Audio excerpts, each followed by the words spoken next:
Nellore జిల్లాకే తలమానికం sir. ఎప్పుడెప్పుడా అని ఎదురు చూస్తున్న ఎయిర్పోర్ట్ మీ నియోజకవర్గంలో ఉండడం ఏమనిపిస్తుంది సార్?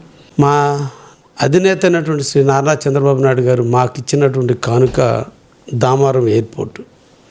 2016-17 సంవత్సరాల్లో భూమి పూజ జరిగితే తర్వాత వచ్చినటువంటి ప్రభుత్వాలు వాటి మీద ఎటువంటి కార్యక్రమాలు చేయని కారణాల నిరుపయోగం పడి ఉంటే 2024లో మళ్ళా మా ప్రభుత్వం వచ్చిన తర్వాత ఈరోజు ల్యాండ్ అక్విజిషన్ దిశగా అడుగులు వేయటం జరిగింది. 3 డేస్ బ్యాకే దానికి సంబంధించి ల్యాండ్ అక్విజిషన్కి సంబంధించినటువంటి జీవో కూడా ప్రభుత్వం ఇవ్వటం జరిగింది.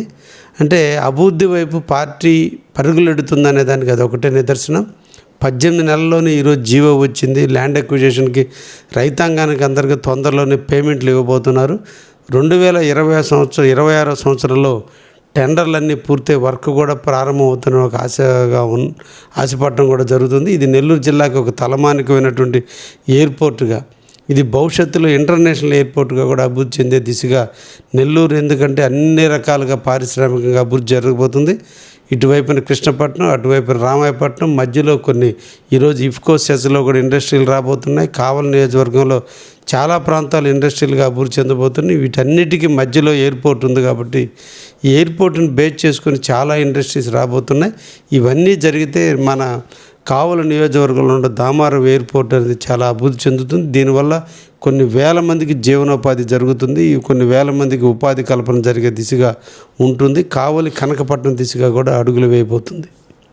ఎప్పటిలోపల ఇది అందుబాటులోకి వచ్చే అవకాశం ఉంది సార్, అండ్ ప్యాసింజర్స్ కూడా అవకాశం ఉందా సార్? మెయిన్ ఉండేది ప్యాసింజర్స్ కోసం డొమెస్టిక్ ఎయిర్పోర్ట్. ఇది 2029 నాటికి ప్రారంభం అవుతుందని మేము అందరం కూడా ఆశాభావంతో ఉన్నాం.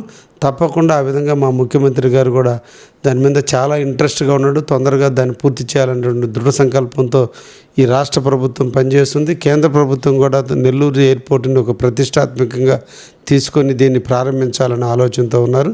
తప్పకుండా అది 2029 నాటికి పూర్తవుతుందని మేము భావిస్తున్నాం.